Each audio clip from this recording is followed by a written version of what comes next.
소율시 교육감 민주진보 단일 후보 정근식 인사드립니다. 지금 이 자리에 서 계시지는 않지만 정말 소중한 분들이 오늘 기자간담회를 응원해 주셨습니다. 앞서 2024년 서울 민주진보 교육감 추진위원회 경선에 저와 함께 참여하셨던 우리 강신만, 박노현, 안성문, 홍재남 후보님 모두 저와 한 팀이 됐습니다. 그리고 이 김용소 후보님, 김재영 후보님, 방현석 후보님도 함께 하고 계십니다. 조기숙 후보님도 정책 협약을 통해서 힘을 모아 주셨습니다. 교육의 투행만큼은 반드시 나가야 한다라고 하는 그런 간절한 마음이 모인 결과입니다. 무거운 책임감으로 이 자리에 섰습니다. 우리 의료 대란이 전부 다 아시죠? 그러한 그 의료 대란과 비슷한 그런 교육 대란이 번지지 않도록 하는 그런 상황이 굉장히 중요한 그런 과제입니다. 우리 교육은 지금 거대한 소용돌이 한가운데 있습니다. 올해 초 갑작스러운 의대 증원으로 시작된 의료 대란은 아직도 출구가 보이지 않습니다. 입시를 앞둔 학생과 선생님들은 혼란을 호소하고 있습니다. 대학에 다니면서 수능을 준비하는 그런 N수생이 계속 늘어납니다. 학원가에서는 최근 초등 의대반까지 생겨났습니다. 초등학교 때부터 선행학습을 하지 않으면 평생 뒤진다는 그런 불안이 넘쳐납니다. 치밀한 준비와 수기, 현장과의 소통 없이 발표된 그런 정책들은 얼마나 큰 혼란을 낳는가 우리는 의료 대란을 통해 생생히 체험했습니다. 우리는 또 새로운 불안에 마주합니다. 의료 대란을 낳았던 정부의 졸속 불통 정책이 교육 대란까지 부르는 것은 아닌지 불안해하는 분들이 너무 많습니다. 흔히 교육은 백년대계라고 합니다. 취지가 좋고 중요한 정책일수록 현장과 긴밀히 소통하면서 치밀하게 준비해야 합니다. 중요한 정책이 실패하면 그 피해는 고스란히 우리 학생들에게 전가되게 되어 있습니다. 이번 선거에서 한 후보는 선생님들을 상대로 해서 무슨 사상 검증을 한다, 징계한다 그런 말까지 지금 하고 계십니다. 정말 우려스럽습니다. 학교의 상처는 매우 깊습니다. 지난해 서울초등학교 비극 이후에 우리가 생생히 목격한 그런 것이요. 여기에 이념 갈등까지 더해지면 학교의 상처는 돌이킬 수 없는 것이 될 것입니다. 학교가 다시 이념 갈등이 장기되서는 안 된다. 저는 그렇게 믿고 있습니다. 그런 점에서 저는 이 소통과 화해의 교육감이 되겠다 이렇게 여러분께 약속드립니다. 제가 진실화해를 위한 과거사정리위원장을 지내면서 보수와 진보가 대립하는 그런 모든 사안에 대해서 합의와 토론을 통해서 만장일치로 이런 결정을 이끌어냈습니다. 끊임없이 소통하고 조율하면서 서로 양보를 할 수 있도록 배려한 결과입니다. 이 같은 경험을 바탕으로 해서 학교의 갈등을 풀고 공동체를 회복하겠다라고 하는 말씀을 올리겠습니다. 교육과 사회의 소통은 또 더 이상 미룰 수 없는 과제입니다. 교육은 미래 세대를 기르는 일이므로 사회의 변화를 예민하게 살피고 이를 반영해야 합니다.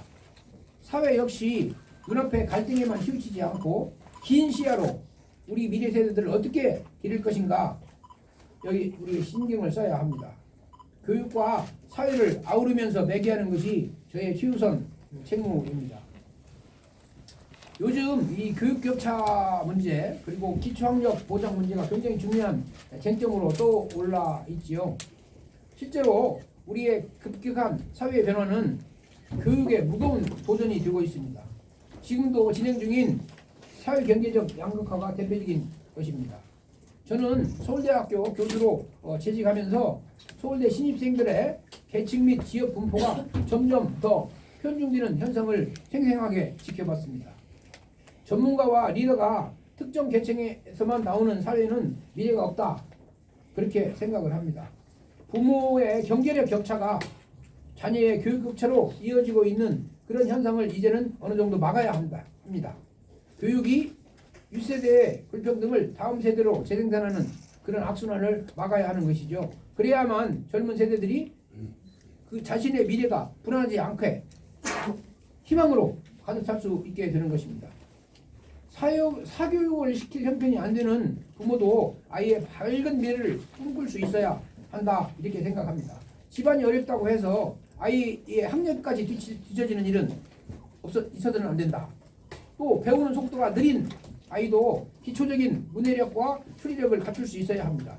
다시 말하면 기초학력을 보장하고 교육 격차를 줄여야 한다. 이게 우리 교육의 굉장히 중요한 과제이지요. 저는 이런 여러 가지 상황을 감안해서 학습 진단 치유센터를 설치할 것을 약속드립니다.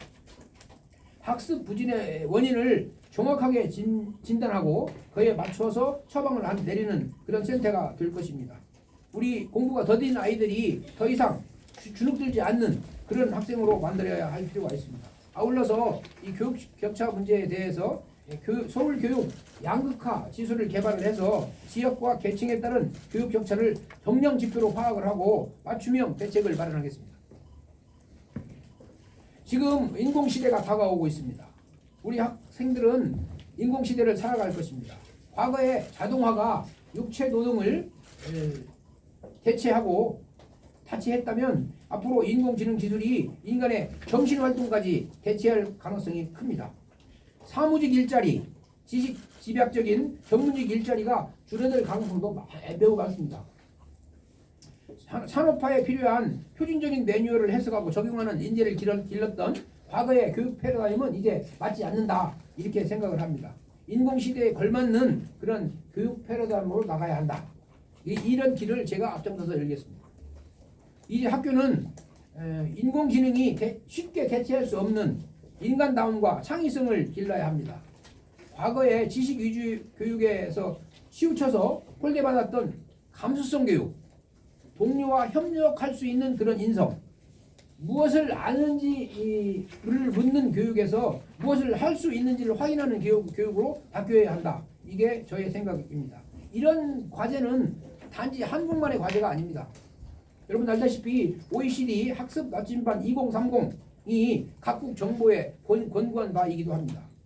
암기식 지식을 묻는 지필고사로 학생을 다시 줄 세우는 교육, 이것은 다시는 세계의 흐름을 거스르는 그런 것이죠.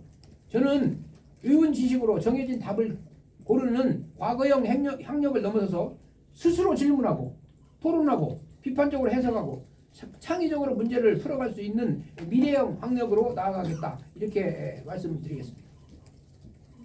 저는 대학에서 평생 우리 사회의 변동을 다루는 역사사회학을 연구했습니다. 역사교육은 공동체의 정체성을 형성하는 기초입니다. 엄밀하게 해야 할 역사 해석을 이념으로 왜곡하는 그런 움직임이 지금 거세게 일어나고 있습니다. 우리 학생들은 친일과 독재를 미화하는 비뚤어진 역사관이 아닌 민주주의와 인권을 존중하는 그런 올바른 역사관을 일으켜야 합니다. 정확한 역사 자료가 제공되고 선생님들의 자율적인 연구활동이 활발해진다면 이러한 친일과 독재를 옹호하는 뉴라이트 역사관은 햇볕 아래 곰팡이처럼 사라질 것입니다. 우리 지금 시간이 조금 지나서요. 예. 마무리해 주시면 감사하겠습니다. 예, 저는 우리 아시다시피 지구적 과제인 기후위기, 인구 절벽에 대응하는 그런 교육적 대응을 하겠습니다. 우리 학생들이 농촌 체험을 좀 더 많이 할 수 있도록 바꾸고 인구 절벽을 기회를 삼아서 좀 더 질 높은 교육을 하겠다 이런 생각이 들고요. 제가 이제 좀 더 강조하고 싶은 것은 폭력이 없는 학교 굉장히 중요합니다. 학교 폭력은 너무나 많은 상처를 이 피해자들에게 남기고 있습니다. 쉽게 해결할 수 없는 문제입니다. 더구나 학교 폭력이 있는 그런 사람이 지도자가 되어서는 절대 안 된다. 그렇게 강조하고 싶습니다. 학교 폭력을 예방하고 대응하는 체계 역시 만들어야 한다. 이렇게 생각이 되고요. 그 다음에 이제 우리 사회에서 가장 중요한 문제 중에 하나가 선생님들이 위축되는 그런 교실은 절대 안 됩니다. 선생님들이 당당한 교실, 학생과 선생님의 인권이 함께 보장되는 학교, 이게 굉장히 중요한 현재적 과제다. 이렇게 생각이 되고 있습니다. 저는 창의적 교육을 위해서 반드시 우리 학생들이 마음이 건강한 또 몸이 건강한 그런 건강 교육이 매우 중요하다 이렇게 생각하고 있습니다. 그래서 이 문화예술 감수성을 기를 수 있는 그런 구체적인 제도적인 장치를 마련해야 한다 이렇게 생각을 하고 있고요. 특히 이 정서 심리 치료 센터 또는 불안과 우울을 치유할 수 있는 그런 센터들을 이 폐교 부지나 시설들을 이용해서 만들겠습니다. 여러분들 아시다시피 최근에 이 현 정부는 여러 가지 방면에서 이 교육 예산을 삭감하고 있습니다. 정부에서 삭감한다는 예산을 갑자기 여당이 그걸 보관하겠다고 그럽니다. 그리고 후보는 거기에 편성하고 있습니다. 여러분들 어떤 후보는 여당 편입니까? 정부 편입니까? 정부 여당의 그 정책적 갈등이 우리 눈에 지금 현재 전개되고 있다. 저는 그렇게 말할 수 있겠습니다. 마지막으로 제가 말씀드립니다. 이 초중등 교육의 이 개혁 발전은 대학 입시나 대학 구조와 밀접히 연결되어 있습니다. 지금 현재 초중등 교육 현장에서의 그 지난 시기에 그 공교육 정상화 노력이 왜 상대적으로 효과가 적은가? 입시라고 하는 절벽에 부딪혀서 생기는 문제거든요. 그래서 반드시 우리나라의 이 초중등 교육의 정상화는 입시 문제나 또는 대학 구조의 개선과 연결되어 있고 따라서 그런 문제를 전문적으로 다루는 연구하는 서울교육청의 그 기구를 만들겠다 이렇게 또 약속을 드립니다. 마지막으로 말씀드리겠습니다. 서울교육의 주인이 누굽니까? 서울 시민입니다. 제가 보니까 지난 10년간의 이 공교육 정상화 노력이 왜 시민들에게 충분히 공유되지 못하고 있는가? 그것은 이 시민들의 참여와 이 비판의 목소리가 체계적으로 제도적으로 이 서울 교육에 반영이 되어야 하는데 상대적으로 그 부분이 약했다라고 생각을 하거든요. 그래서 그런 맥락에서 이 서울교육 플러스 위원회를 설치를 해서 좀 더 시민과 함께하는 시민과 공유하는 그리고 시민과 책임을 같이 하는 그런 교육 행정을 펼쳐야겠다. 이게 제 생각입니다. 이 자리에 계신 여러분들 내일부터 사전투표가 실시가 되고 16일 날 투표가 이루어질 것입니다. 아무쪼록 사전투표에 많이 참여하셔서 저의 뜻을 확인하시고 또 저를 지지해 주실 것을 간곡히 부탁드리겠습니다. 고맙습니다. 네, 그러면은 질의응답 곧바로 이어서 가도록 하겠습니다. 네, 가장 먼저 문화일보 이지영 기자님 손들어 주셔가지고요. 네, 문화일보 기자. 네, 안녕하세요. 네, 문화일보 이지영입니다. 후보님 이제 기자회견 하시기 전에 이제 후보님도 기자회견 하셨었는데 그때는 이제 평가 전성기를 만들겠다 뭐 이런 얘기를 하셨거든요. 다시 한번 말씀. 예, 알겠습니다. 무슨 말씀이죠? 예. 그래서 이제 정 후보님께서는 어쨌든 초등학교 학생들의 평가에 대해서 좀 어떤 생각 가지고 계신지, 또 학생 평가를 최소화한다는 조현열 교육감님의 기조를 그대로 가지고 가실 건지, 평가를 만약에 늘리지 않더라도 어떤 방식으로 다양한 계획이 있으시면 어떻게 하실 건지. 과거에 평가는 일률적인 그런 시험으로 이루어졌습니다. 그 일률적인 하나의 정답을 찾는 시험 가지고는 현대 사회에 제가 아까 말씀드린 미래 사회에 제대로 된 응답을 할 수가 없습니다. 평가가 중요한 게 아니고요. 우리 학생들이 갖고 있는 잠재적인 능력이 무엇인지를 찾는 진단이 필요합니다.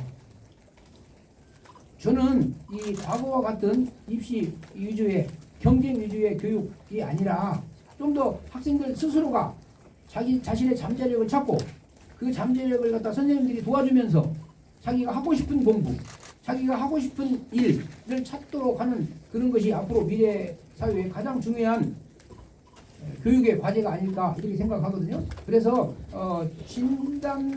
진단하고 치유하고 도와주는 그런 역할을 해야지 학생들이 평가의 대상으로 전락되어서는 안 된다. 여러분들 얼마 전에 그 KDI에서 조사한 결과에 따르면 대학생들에게 조사를 했어요. 10명 중에 8명이 과거 지난 고등학교가 무엇이었는가? 전쟁터였다 이렇게 회고를 합니다. 친구가 아니라 잠재적인 경쟁 대상자가 되어 있는 이런 교육 현실을 그대로 보고 그대로 둬야 할 것인가? 저는 그 평가가 전면화되면 더욱더 이런 현상이 심화될 것이다. 고등학교 시절이 전쟁터였다라고 하는 비율은요, 세계적으로 경쟁 교육이 심한 미국이나 중국도 그보다 훨씬 적어요. 거의 우리나라 2배에 해당하고 있습니다. 학교가 친구들과 경쟁하는 전쟁터가 아니라 다른 친구들과 함께 하는 행복한 시간을 보냈던 그런 추억으로 남는 그런 학교가 되어야 한다. 저는 그렇게 생각해서 평가 위주의 평가 중심적인 그런 교육 현장은 우리의 교육 현장을 더욱더 망치게 될 것이다. 이렇게 자신 있게 말씀드립니다. 저는 대학 40년간 있으면서 첫 해를 제외하고 나머지 이 기간은 시험이 없는 그런 수업을 진행을 했습니다. 어떻게 수업을 진행하는가? 처음에 학기가 시작되면 학생들에게 자기가 하고 싶은 연구 주제를 제안하게 합니다. 그리고 서로 토론을 시킵니다. 그러면 나보다 더 좋은 아이디어를 갖고 있는 학생들이 팀을 이루죠. 그리고 나서 그 팀에 매서 토론을 해가지고 어떤 방식으로 연구할 것인가를 제안을 합니다. 그리고 필요하면 제가 거기에 조언을 하죠. 이런 것을 더 읽어봐라. 이것을 좀 더 고쳐라. 그리고 나서 현장에서 조사를 합니다. 그리고 나서 때때로 필요하면 학생들이 어려운 그런 상황에서는 제가 직접 가서 도움을 주기도 하죠. 그렇게 수업을 진행하다 보면 학생들이 스스로 너무너무 이 수업이 재미있어지고 졸업생들한테 물어봐요. 자네는 학교 학창시절에 어떤 수업이 가장 재밌었는가? 선생님과 함께했던 수업이 가장 인상이 남아요. 왜? 자기 스스로를 개발하는 그런 수업을 했기 때문에 그렇습니다. 절대로 시험 평가하는 그런 방식으로는 우리가 원하는 그런 미래형 인재가 나오지 않는다. 저는 그렇게 믿고 있습니다. 네, 다음 질의 부탁드리겠습니다. 네, 아나운서 소개해주시죠.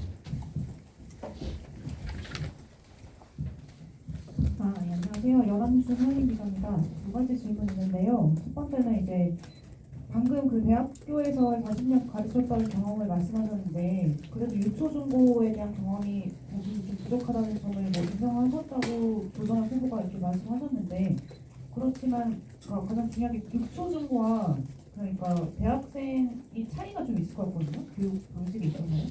그래서 그거를 어떻게 정의하실지 궁금하고 두 번째로는 아무래도 진보 단일화 통해서 추진된 후보시니까 조희영 교육감의 그 재판에 대해서 어떤 입장인지 좀 명확히 여쭤보고 싶어서 그러는데요. 조전영 후보가 바로 직전에 했던 워딩이 뭐냐면은 정 후보는 조전 교육감 비리와 관련해 법 위반은 잘못이나 그 자체가 잘못은 아니라고 감쌌다. 내 귀를 의심했다. 같은 잘못을 저지르겠다는 거냐라고 말씀하셨거든요. 그래서 이에 대한 입장이 좀 궁금합니다. 예, 그 첫 번째 질문에 대해서 우선 말씀을 드리겠습니다. 물론 유초중 등 교육 경험이 있느냐 이렇게 물어보는데요. 교육감의 역할이라고 하는 것이 아주 구체적인 그런 교육 현장에서의 경험이 필수적이다. 그럼 조전영 후보는 유초중 등 경험이 있습니까? 그게 중요한 게 아니고 교육감의 역할이라고 하는 것은 교육 공동체를 구성하는 여러분들의 이야기를 경청하고 나아가서 시민사회의 요구를 경청하고 크게 보면 우리 교육의 방향이 어떤 방향이어야 하는가를 비전을 제시하고 그리고 그것을 사회와 공유하고 하는 역할이 굉장히 중요합니다. 그리고 두 번째는 유초, 중, 등, 고등 이게요 발달 단계에 따라 좀 다르거든요. 물론 기본적인 교육 철학은 사실 마찬가지입니다. 그런데 그 발달 단계에 따라서 좀 더 다르게 접근해야 한다라고 하는 것을 제가 잘 인식하고 있습니다. 기본적으로 인간이라고 하는 것은 어떻게 키워지는가, 어떻게 사회적 인재로 거듭나는가, 나아가서 어떻게 글로벌 인재를 성장하는가, 그런 문제에 대해서 충분히 인식을 하고 있다면 유초등 단계에서는 어떤 교육이 필요하고 중등 단계에서는 어떤 교육이 필요하고 나아가서 고등 교육 단계에서는 어떤 교육이 필요한가 이런 것에 대해서 많은 교육 심리학자들이나 발달 심리학자들이나 이런 사람들 또 교육학자들 이런 분들과 토론을 할 수 있어야 하는 거거든요. 두 번째 문제는 그 조희연 교육감 문제에 대해서 제가 무조건 감쌌다 그러지 않습니다.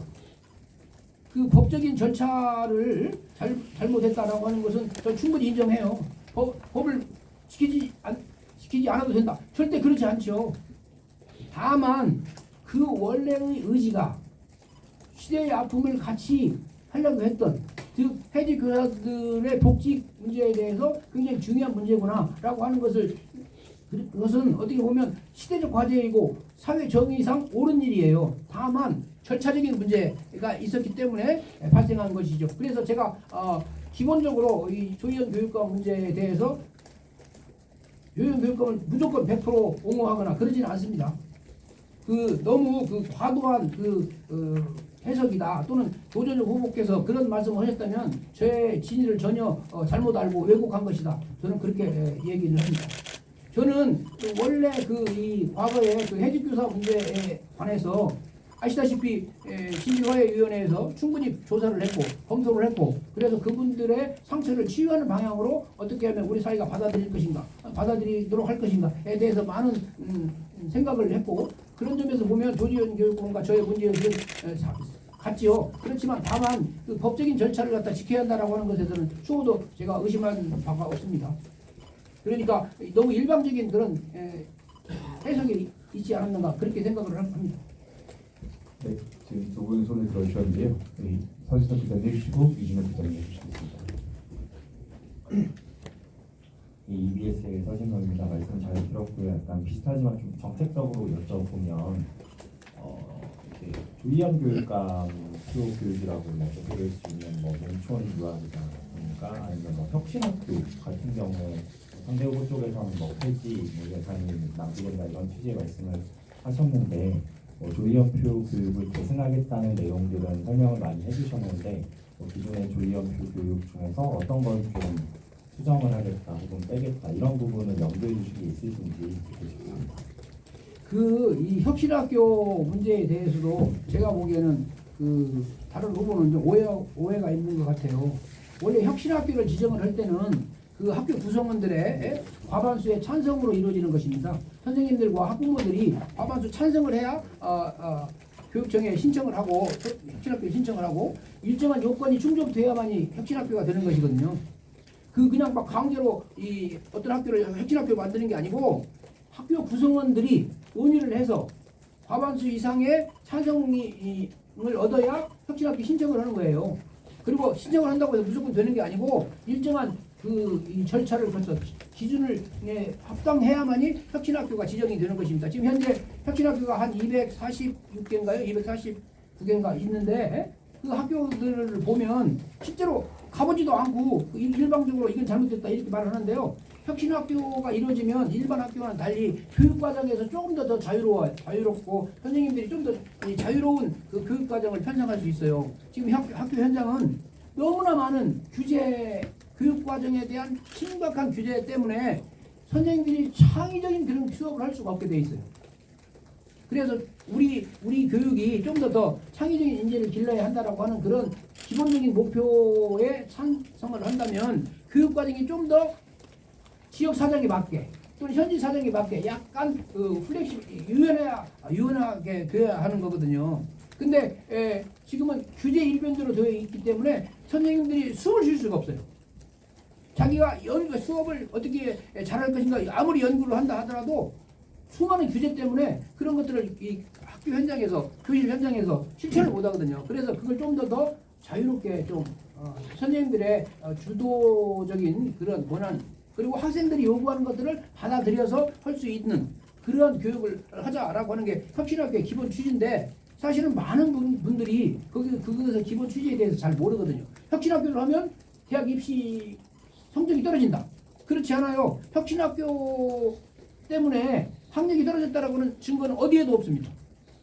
제가 그런 우려 때문에 제가 교육감이 되면 혁신학교 학력의 추이에 관해서 좀 더 면밀하게 일반 학교와 비교를 하면서 시민들에게 그 근거를 제시하고 만약 혁신학교 때문에 학력이 떨어졌다 그러면 즉각 수정을 해야지요. 그렇지 않습니까? 만약 그렇지 않다고 하면 이 구체적인 결과를 가지고 그렇지 않다고 하면 지금까지 혁신학교를 일방적으로 비난하는 사람들 사과해야 합니다.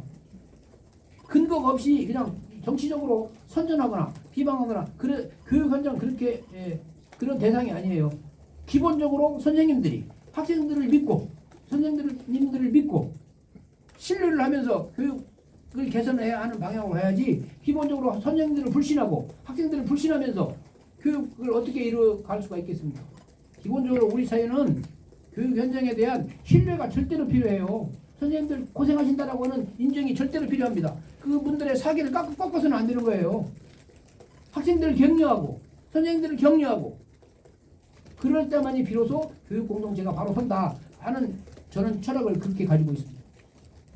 죄송한데 혁신학교에 대한 질문이라기보다는 혁신학교를 포함해서 예. 조희연표 교육에 대해서 덧셈은 굉장히 많이 말씀하셨는데 뺄셈에 대해 좀 고민하신 게 제가 아까 말씀드린 대로 조희연 교육감의 가장 큰 그 뭐랄까요 그 소홀히 했던 부분이 그 정책의 효과에 대해서 시민적 교육 공유가 좀 약했다.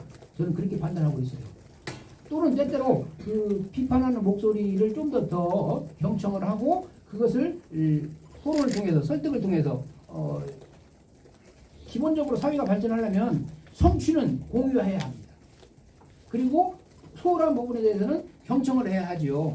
근데 우리 정치 문화가 그렇게 되어 있지 않아요. 아시다시피 너무 양극화된 정치 문화 때문에 실제 내용을 보지 않고 일방적으로 비판하거나 일방적으로 찬성하는 그런 문화가 있잖아요. 교육계는 그렇게 되어서는 안 됩니다. 아까 말씀드린 대로 냉철한 그런 객관적인 자료를 가지고 성취 그리고 또 한 가지는요. 우리 사회가 굉장히 급변하고 있어요. 이 교육계의 변화라고 하는 것은 교육 정책의 효과도 있지만 인구 효과가 있습니다. 인구 효과. 무슨 말씀이냐 하면 사회가 글로벌화 되어 가고 예를 들어서 외국인들 우리 사회에 많이 들어옵니다. 국제 결혼하는 사람들도 많이 들어오지요. 또 새로운 유형의 사회적 소수자가 많이 생겨납니다. 그러한 사회적 변화에 따라서 발생할 수밖에 없는 교육계의 변화라고 하는 게 있어요.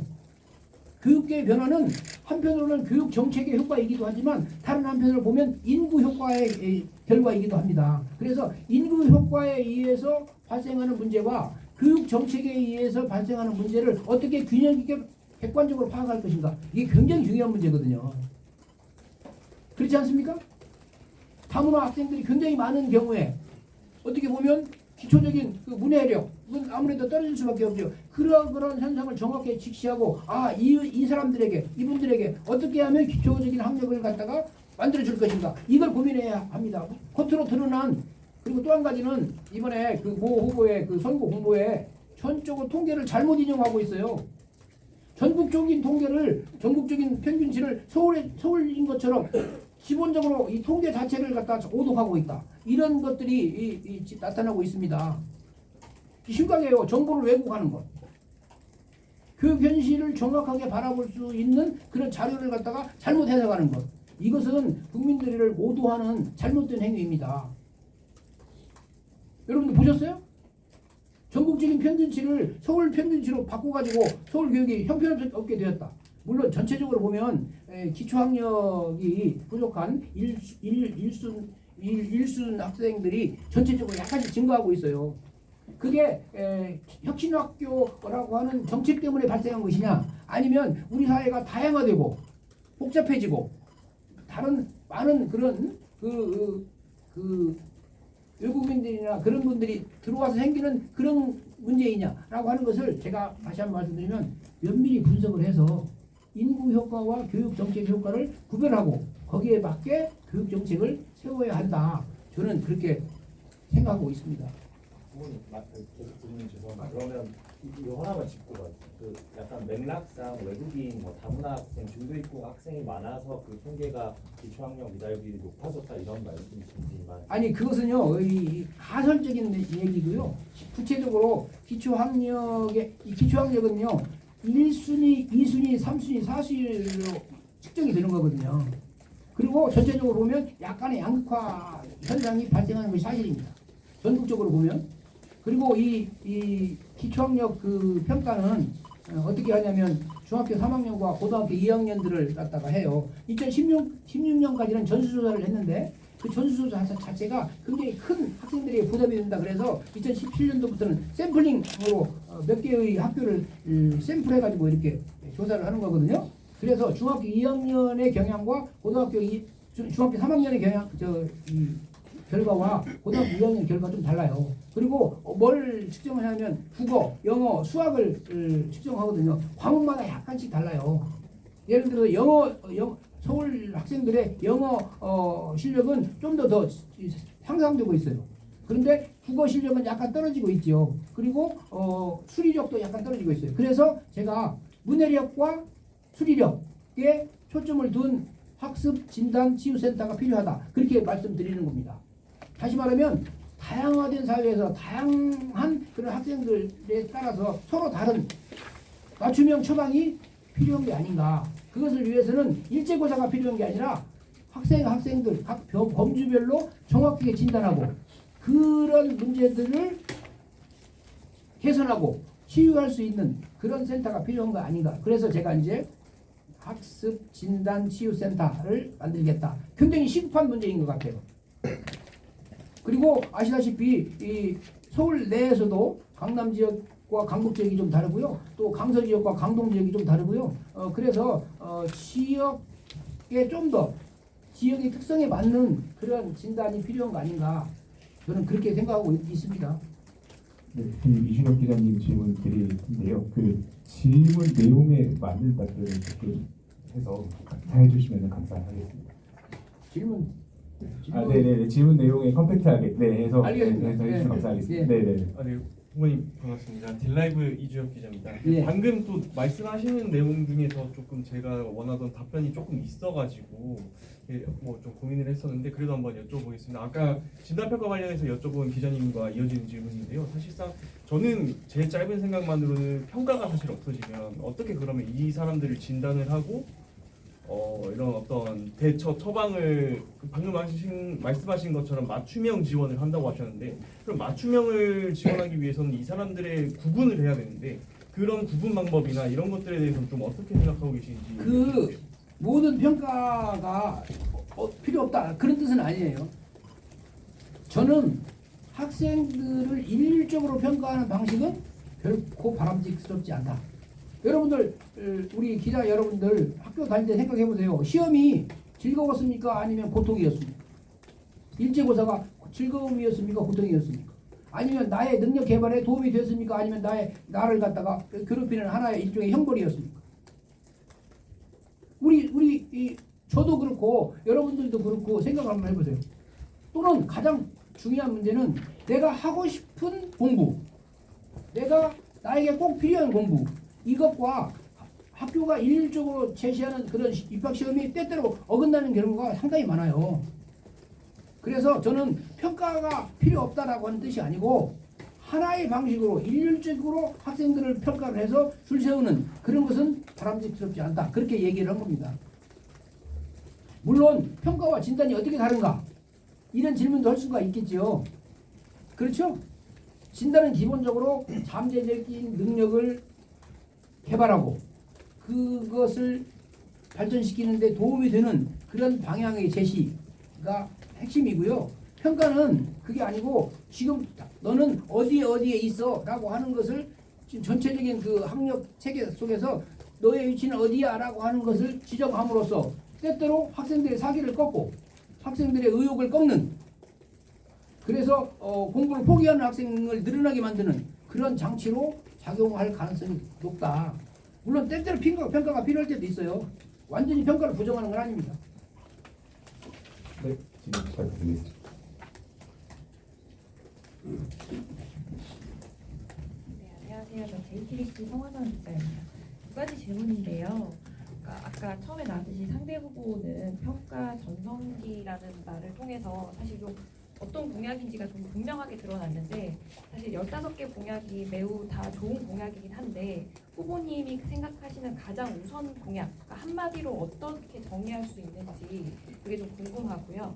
두 번째는 그러니까 일률적 평가가 아니라고 하셨는데 그렇다면 다른 방식은 어떤 것인지 좀 구체적인 설명을 부탁드립니다. 예를 들면 학부모들 입장에서는 당장 뭐 집필평가가 늘어나는 건지 수행평가가 늘어나는 건지 아니면 반대로 줄어드는 것인지 이런 구체적인 것들이 궁금할 텐데 단순히 뭐 평가와 진단은 다르고 이런 말들보다는 조금 구체적인 설명 부탁드립니다.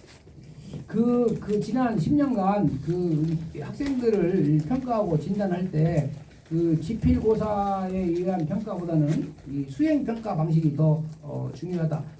그런 방향으로 흘러오고 있어요. 그 다시 말하면 결과를 평가하는 거하고 과정을 평가하는 게 있습니다. 이 수행 평가는 기본적으로 과정을 평가하는 것이죠. 그래서 좀 더 나은 방향으로 유도를 하는 것이고, 이 지필 평가는 결과를 평가하는 것이고, 그 사람들에게 아까 말한 대로 순위를 매기는 그런 역할이 더 강한 것이거든요. 그래서 기본적으로는 수행 평가 방식이 지금 현재 이제 점점 자리를 잡아가고 있는데, 그런 방식은 제가 보기에는 정착되어야 한다. 우리 선진국의 여러 그 국가들을 보면 평가는 대부분의 경우에 수행 평가를 하고 있어요. 이런 결과 평가를 해가지고 점수를 매기는 게 아닙니다. 제가 여러분들 다 알다시피 교육 선진국이라고 불리는 핀란드나 또는 뭐 네덜란드나 이런 나라들은요, 핵심이 뭐냐면 학생들을 서로 협동하게 하는, 놀게 하는, 그리고 그것을 선생님이 지속적으로 관찰해서 그 아이의 특징은 무엇이고 장점은 무엇이고 단점은 무엇이구나라고 하는 것을 관찰하게 만들어요. 한 선생님이 4년간 담임을 계속 하기도 합니다. 우리나라는 그렇지 못하지요. 제가 어디서 말씀드렸습니다만은 미국에서 그 초등학교 학생들을 관찰을 해보니까 어떤 정책을 실시를 하냐면 3개월짜리, 6개월짜리, 1년짜리 이 교육 프로그램이 있잖아요. 그러면 반드시 그 끝날 때 어떤 성취가 있었는가를 갖다가 학생들에게 발표를 시키게 해요. 그리고 학부모님들을 오게 합니다. 그래서 이 교육 프로그램을 통해서 우리 아이가 어떤 발전을 이루었구나. 그걸 통해서 학생들에게 자신감을 심어주지요. 그걸 통해서 학부모님들에게 이 프로그램이 정말 유용한 프로그램이야 라고 하는 것을 확인하게 합니다. 근데 우리나라는 상대적으로 그런 시스템이 제대로 갖춰지지 않고 있어요. 그래서 가급적이면 학생들의 성취를 스스로 확인함으로써 자신감을 갖게 하고, 선생님들에게, 학부모님들이 선생님들에게 저분은 참 우리 아이를 키우는데 참 많은 도움을 주었어 라고 하는 그런 신뢰를 만들어가게 하는 것, 이게 크게 보면 우리 교육의 굉장히 중요한 방향이 아닐까, 저는 그렇게 생각하고 있습니다. 교육 철학이 아마도 상대 후보가 전혀 다를 거예요. 그 우선순위가 그러면 한마디로 말씀하시는 그 우선순위. 저는 아까 말씀드린 대로 이 우선순위가 공약이요, 이 규범적인 공약이 있고 아주 구체적인 공약이 있어요. 이 아주 제도 수준에 뭘 하겠다라고 하는 공약도 있고, 좀 더 높은 수준의 방향과 비전을 제시하는 그런 공약이 있거든요. 저는 그 후자, 그 방향과 비전을 제시하는 공약은 역시 시민과 함께하는 교육을 계속 추진하겠다, 이런 거고요. 아주 낮은 공약으로는 이제 여러 가지 역사 교육과 관련된 것이랄지, 건강 교육과 관련된 것이랄지, 또는 이 학교 공동체 내부에서의 소통이나 대화를 늘린다랄지, 그런 그 공약들을 더 중시하고 있습니다. 그 많은 공약 중에 한 가지만 말해라, 이것은 어떻게 보면 저한테는 약간 고통이기도 합니다. 왜?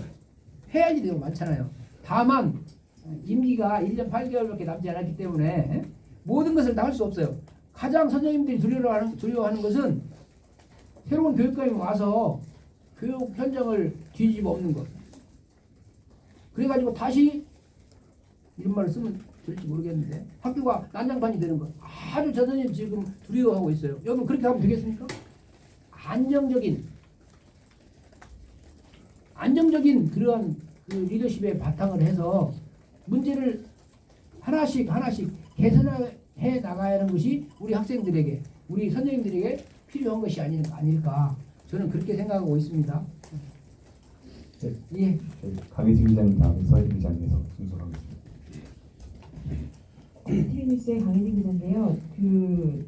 여기에 연이어서 앞서 학습 진단 치유센터를 말씀을 하셨는데, 예. 이 치유센터를 임기 내에 어떻게 이제 설치를 하실 건지, 11개 교육 지원청 별인 건지, 학교 내에 하신다는 건지, 그리고 아까 문해력이랑 이런 걸 회복하기 위한 이제 시스템으로 맞춤형 교육을 하시겠다고 했는데, 거기에 필요한 교사 인력 양성을 외부로 이렇게 돌려서 채용을 하시는 건지, 내부 교사대로 해서 운영을 하시는 건지, 학부모들 입장에서는 교육 격차 해소를 위해서라면 필요한 기관인 것 같긴 한데, 구체적으로 어떻게 운영을 하시겠다는 거예요? 예, 지금 현재 그 교육지원청은 11개로 되어 있잖아요. 저는 그 이 학습 진단 치유센터는 각 구별로 만드는 것이 옳다고 생각을 합니다. 왜 그러냐면 이제 현재 이 유보 통합 그런 방향으로 가고 있고 그래서 기본적으로는 각 자치구별로 하나씩 만들어야 한다 이런 생각이 들고요. 그다음에 또 한 가지는 이런 것이 만들어질 때마다 현재 학교에서 수고하시는 선생님들에게 혹시 부담이 되지 않을까 이런 걱정 많이 해요. 그렇지 않습니다. 저는 그렇지 않습니다. 지금 현재 우리나라에 많은 그 전문적인 상담 심사들도 많고 또 학습 진단을 하는 그걸 전문으로 하는 사업들 많이 있거든요. 그래서 가급적이면 그 현직 선생님들한테는 부담을 안 드리고 좀 더 외부에 있는 또는 여러 전문가들 이런 분들과 함께 만들어야 하지 않을까 이런 생각이 듭니다. 다만 이제 그렇게 하려면 약간의 그 예산이 좀 필요하거든요. 현 정부는 이 교육 예산을 갖다가 그냥 막 하등없이 깎고 있어요.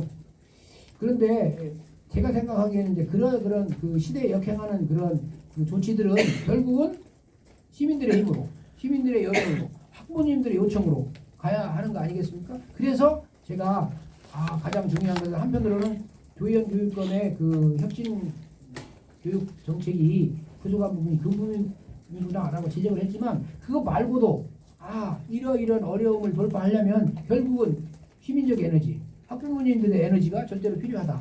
그렇게 생각을 한 것이고요. 현재 운영되고 있는 학교 운영위원회도 아마도 그런 전체 틀 속에 다시 새롭게 재편되면서 확대되어야 하지 않을까 이렇게 판단하고 있습니다. 네, 서혜리 이사님 여쭤 연합뉴스 서혜인 기자인데요. 저는 학부모는 아니지만 여튼 시험에 대해서 관심을 가지게 되는 것이 당연할 것 같긴 한데 아까 수행평가에 이어서 좀 더 구체적인 질문 드리자면 그래서 외국인 사례를 많이 말씀해 주셨는데 결국에 그러니까 어떻게 할 것이냐를 명확히 못 들은 것 같거든요. 그러니까 수행평가라는 추상적인 얘기 말고 구체적으로 수행평가를 지금의 몇 회 이상으로 늘릴 건지 그리고 몇 학년으로 더 배분하실 건지 이게 좀 궁금합니다. 그 문제는 좀 더 민감한 문제예요. 왜 그러냐면 아까 말씀드린 대로 좀 더 이 종합적인 틀 속에서 그것이 구성되어야 하는 거거든요.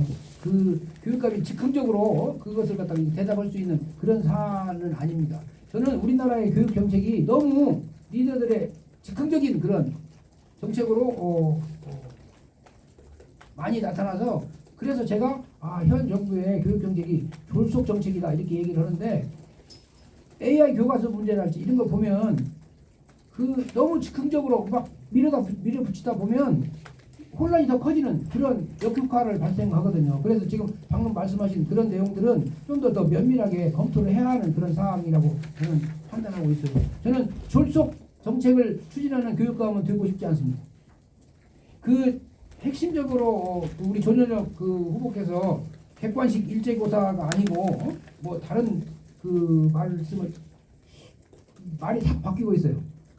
아시다시피 여러 가지 지금 정책에서 시민들의 반응이 좋지 않으면 또 바꾸고 그러고 있는데 지필교사 도입하겠다고 하다가 그게 무슨 말이냐 그러니까 다시 이제 수행평가를 또 중시하겠다 이렇게 하는데 오락가락 하면 안 되지요.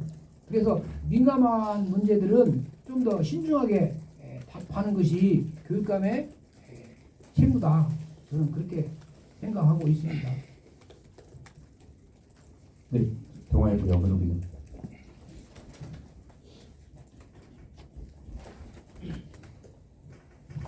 네, 오늘 발표 너무 잘 들었고요. 역사 교육 자료센터 관련해서 하나만 여쭤보고 싶은데 이전에는 역사 교육 자료센터가 디지털 아카이브 형태로 관리돼서 누구나 온라인으로 접근할 수 있게 하겠다 이렇게 말씀을 주셨었는데 오늘 정비는 이거를 건립한다라고 표현이 되어 있어가지고 단순히 설립하는 게 아니라 물리적인 센터를 세우겠다는 말씀이신 건지 좀 계획이 바뀐 부분이 있는지 좀 여쭤보고. 아니 그런 건 아니고요. 우리 역사 교육이라고 하는 것은 위에서 일방적으로 학생들에게 우리 역사는 이런 거야 이렇게 가르치는 게 아니에요. 어떻게 보면 다양하고 복잡한 그런 역사 현상을 스스로 체험하게 만드는 것이 가장 중요한 것이거든요. 그리고 스스로 판단하게 만드는 것이거든요. 역사 왜곡 또는 뉴라이트적인 그런 관점을 갖고 있는 분들은 위로부터 자꾸 이 학생들을 과거로 말하면 인도트리네이션, 즉 교화시키려고 하는 그런 경향이 아주 강해요. 근데 교육은요, 역사 교육도요, 그렇게 이루어지는 게 아니에요. 다양한 자료를 섭렵하고, 서로 다른 관점들을 비교하면서 스스로의 관점을 확립하고, 또 나아가서 선배나 선생님들 또는 과거에 독립운동을 했던 분들이나 이런 사람들의 일기나 전기나 이런 것을 읽으면서 공부를 해야 하는 것이거든요. 그런 점에서 우리 학생들이 어떤 문제가 발생하면 쉽게 그 자료에 접근할 수 있도록 다양한 자료를 접근할 수 있도록 나아가서 역사 왜곡을 하는 그런 분들의 주장까지도 읽어보고 그런 주장이 어떤 문제가 있는가를 체감할 수 있어야지 절대로 위에서 내리 누르는 방식의 역사 교육은 안 됩니다. 그런 점에서 제가 이제 얘기를 한 거고요. 제가 생각하기에는 이런 역사 교육에서 그 선생님들의 역할이 굉장히 중요해요. 선생님들도 마찬가지로 다양한 자료를 학생들에게 균형 있게 제시함으로써 학생들 스스로가 깨닫고 특히 아까 말씀드린 대로 역사 현장을 찾아가서 좀 더 체감하는 머리로 아는 게 아니라 가슴으로 느끼는 그런 역사 교육이야말로 산 교육이다. 저는 그렇게 판단하고요. 그래서 저는 그렇게 약속했어요. 방학 때 필요하다면 내가 직접 학생들과 함께 또는 선생님들과 함께 찾아가겠다. 우리의 중요한 역사 현장을 같이 걷겠다. 필요하다고 하면 계정적인 문제가 있지만 외국에 나가서도 일본이나 또는 중국이나 또는 인근 지역 또는 필요하다면 유럽이나 미국까지도 필요하다고 하면 그러한 사업을 좀 더 확대시키면 좋겠다. 저는 기꺼이 우리 학생들과 함께 그리고 선생님들과 함께 하는 그런 역사 탐구 교실이랄까요? 이런 거 운영하고 싶은 생각이 너무너무 간절해요.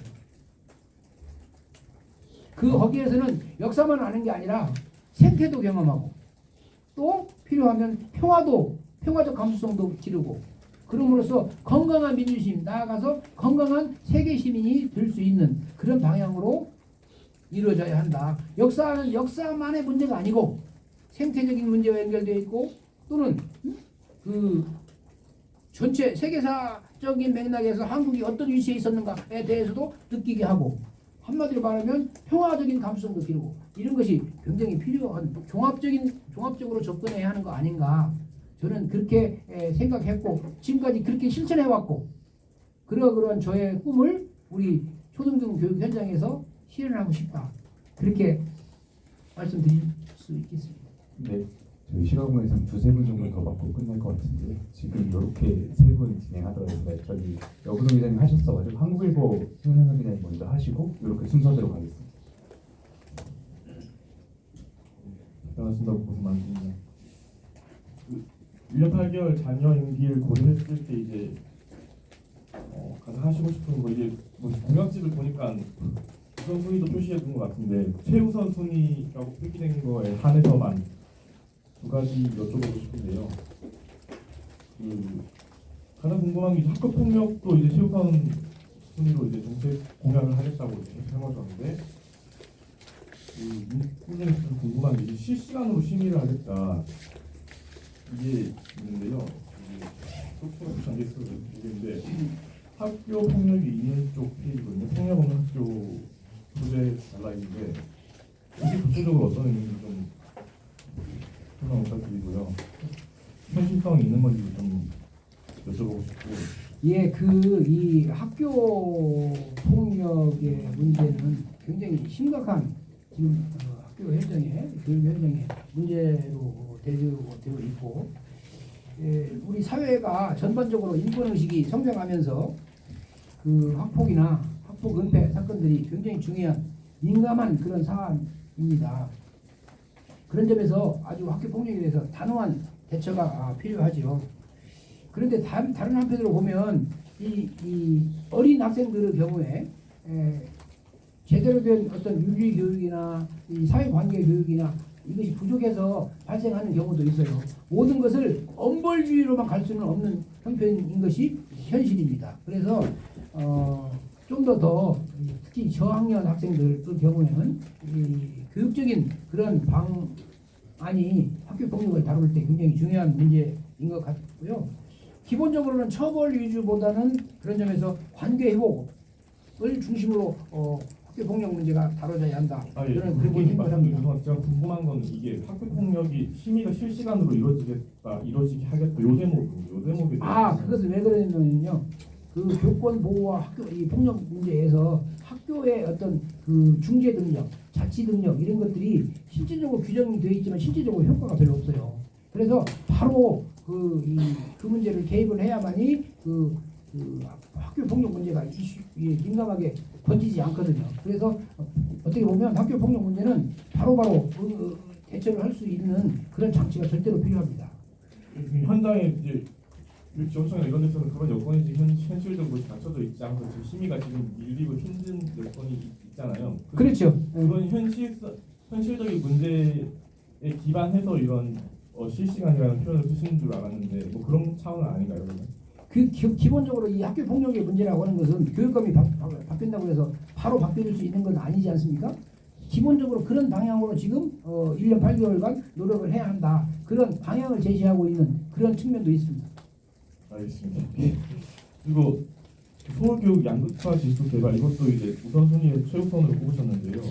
뭐 가칭이라 되긴 하지만 어쨌든 그 양극화의 문제에 관심이 많으시다는 걸로 이제 보이는데 그 지수를 어떤 식으로 개발하신가는 걸 좀 궁금하고 그리고 중앙정부 차원에서도 이 양극화 문제에 관심을 갖게 되면서 교육 격차에 대해서 그 통계 지표를 개발하겠다고 지금 발표를 해놓은 상황이잖아요. 예. 중앙정부 차원에서 하는 거랑 어떻게 다르며 그게 따로따로 할 필요가 있는지 그리고 후보자님만이 생각하는 그 지수에 대해서는 또 어떻게 생각하고 어떤 게 들어가야 하는지 그게 이제 중앙 정부 차원에서 또 그 문제를 굉장히 중요하게 생각하고 있어요. 그만큼 어떻게 보면 지난 그 혁신 교육의 가장 중요한 의제였던 그 형평성의 문제에 대해서 우리 정부가 비록 보수 정부이긴 하지만 많은 관심을 갖고 있다라고 하는 아주 긍정적인 신호로 보입니다. 만약 경우에 이제 중앙 정부가 이제 그런 교육부가 그런 지수를 개발한다면 기꺼이 함께 참여를 하는 것이 더 올바른 것이겠죠.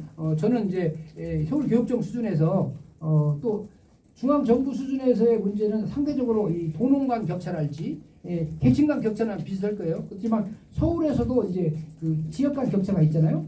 그런 것을 좀 더 민감하게 반영할 수 있는 그래서 지역 친화적 그 정책을 수행할 수 있는 그 기반을 만들겠다 그런 뜻으로 읽어주시면 대단히 고맙겠습니다. 이 강남 3구나 용산 또는 뭐 목동 그런 지역과 그렇지 않은 지역 간의 또는 신흥 아파트 개발 지구와 그렇지 않은 지역 간의 교육 격차가 점점 심해지고 있는 거거든요.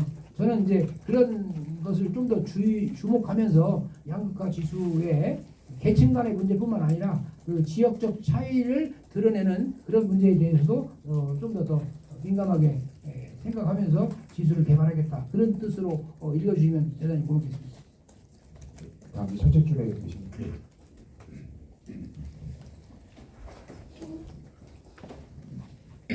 에듀뉴스의 김영민 편집장이고요. 예. 오늘 이 정책 중에서 한 가지 빠진 게 특수교육에 관한 내용이거든요. 예. 지금 이주 부총리가 이제 특수교육에 대해서 특수학급 먼저 늘봄학교를 적용하겠다라고 이제 밝혔고 그 이후에 조희연 교육감도 그러한 내용으로 또 조희연 교육감뿐만이 아니라 전국 17개 시도 교육청별로 그와 같은 유사한 내용을 이제 따라하는 게 아니라 뭐 카피하다시피 해서 이제 보도자료를 발송하고 있는데 그 정 후보님에 대한 특수교육에 대한 생각과 계획이 있다면 어떤 게 있을까요? 예, 그 특수교육에 관한 문제는 여기에 원래 유학시킬 생각이 없었는데 아마 그런 것 같아요. 그 조희연 교육감의 그 혁신 그 교육의 굉장히 중요한 성과 중에 하나가 그 장애인 학생들에 대한 그 배려였습니다. 그리고 현장에서 보면 그 장애 학생들의 경우에 발달 장애나 시각 장애나 장애 유형들이 다양하거든요. 그래서 그 특수학교 또는 특수학급에 대한 수요가 점점 커지고 있다. 그렇게 얘기를 할 수가 있고요. 제가 그 다른 데에서 특수교육의 강화라고 하는 것을 별도로 이렇게 이렇게 만들었습니다. 예, 그런 육성을 다시 한번 좀 여쭤볼게요. 예. 보통 이제 특수학급하고 특수학교하고 이렇게 이제 분류를 하는데 일반 학부모, 그러니까 장애를 가진 그 학부모들이 특수학급을 보내기를 원하고 특수학교로 보낼 경우 자기의 그 자녀가 정말 이제 장애가 있는 아이로 이제 맞습니다. 인식될 거라는 생각을 갖고 있거든요. 그에 대한 그 생각은 어떠십니까? 그 원래 이 장애 교육의 가장 큰 쟁점 중에 하나가 이 장애를 가진 학생들을 하나로 모으느냐 아니면 지역 사이로 통합하느냐 뭐 그런 거잖아요. 그것이 세계적인 이슈가 된 것은 여러분 기억하시겠습니까? 뻐꾸기 둥지로 날아간 새. 그 영화를 보면 이렇게 하나로 모아놓는 그런 제도가 얼마나 그 위험한 것이었는가를 갖다가 알려줬고 그때부터 이제 다시 이 지역으로 돌아가야 한다. 이런 운동이 이제 벌어지기 시작했거든요. 제가 보니까 또 우리 기자님께서 말씀하신 장애 학생 특수교육 문제는 여기 공약에 빠진 게 아니고 공약 1번 속에 여기 들어있네요. 거기에 보면 지금 현재 이제 그 특수학급과 특수학교 문제에서 부모님들은 특수학교보다는 특수학급을 더 선호한다라고 하는 것도 제가 알고 있습니다. 많은 그 장애인 학부모들을 제가 만났고 그분들이 그런 요청을 많이 하고 있기도 한데 전체적으로 보면 지금 현재 특수학교가 없는 그 자치구가 9개가 있어요. 그래서 9개 자치구에 필요하다면 수요가 있다면 더 확대를 해야 한다 이렇게 생각을 하고요. 2023년 기준에 일반 학급수가 33,000개였는데 그중에 특수학급이 1,400개 정도 됐습니다. 전체 학급수에 대비해서 4.1%밖에 안 되거든요. 그래서 이제 그런 부분을 좀 더 확대해야 한다. 그래서 특수학급을 2026년까지 지금 현재 4.1%에서 5% 정도로 늘려야 하는 거 아닌가 그렇게 지금 저희 스태프들과 얘기를 했습니다. 아주 좋은 질문 해주셔서 너무 감사합니다. 마지막으로 여근호 기자님 하시고 마무리 발언 듣도록 하겠습니다. 네, 아까 그 질문 드렸던 거 대답을 명확히 못 들은 것 같아가지고요. 역사교육 자료센터가 건립이라고 표현이 된 게 그러면은 사이트 말고 별도로 물리적인 공간을 마련하신다는 건지 마련하시면 기본적으로 이 인터넷으로 또는 한다 하더라도 물리적인 공간은 있어야 물리적인 공간이 얼마나 커야 할지는 생각해봐야지만 서울교육청 내 또는 다른 그 폐교시설이나 이런 걸 활용을 해서 기본적인 그 물리적 공간을 마련할 겁니다. 근데 거기에서 이제 과거와 같은 방식의 물리적 시설 확대 그런 개념이 아니고 인터넷 시대에 맞게 쉽게 접근할 수 있도록 사이버 공간에서도 접근할 수 있도록 그렇게 할 계획입니다. 아직 염두에 두고 있는 장소나 규모 이런 건 없다는 말씀이시죠? 염두에 두고 있는 장소도 있기는 있는데 아직 그 수요가 많아요. 아시다시피 그 폐교 부지나 폐교 시설에 대해서 이거 만들어달라 이거 만들어달라 하는 그 수요가 많기 때문에 지금 그 문제에 대해서는 신중하게 검토하고 있는 그런 중이다 이렇게 말씀드릴 수 있겠습니다. 그럼 시행하고는 질의까지 진행하고 후보님 마무리 발언 2분 정도로 부탁드리겠습니다. 오늘 제가 이 기자 여러분께 제 정책 공약을 발표해 드렸는데 아마도 느끼셨듯이 다른 후보와 교육 철학에서 상당히 다르다라고 하는 것을 느꼈을 걸로 생각이 됩니다. 저는 교육감이 위자리에 앉아서 자기 나름대로의 철학을 밑으로 내려보내는 그러한 상명하달식 그런 교육 정책을 하지 않을 것입니다. 기본적으로는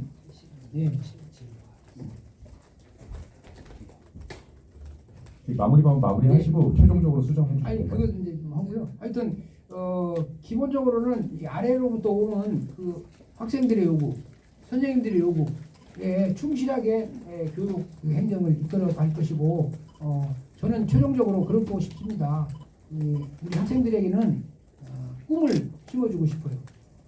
우리 선생님들에게는 긍지를 심어주고 싶습니다.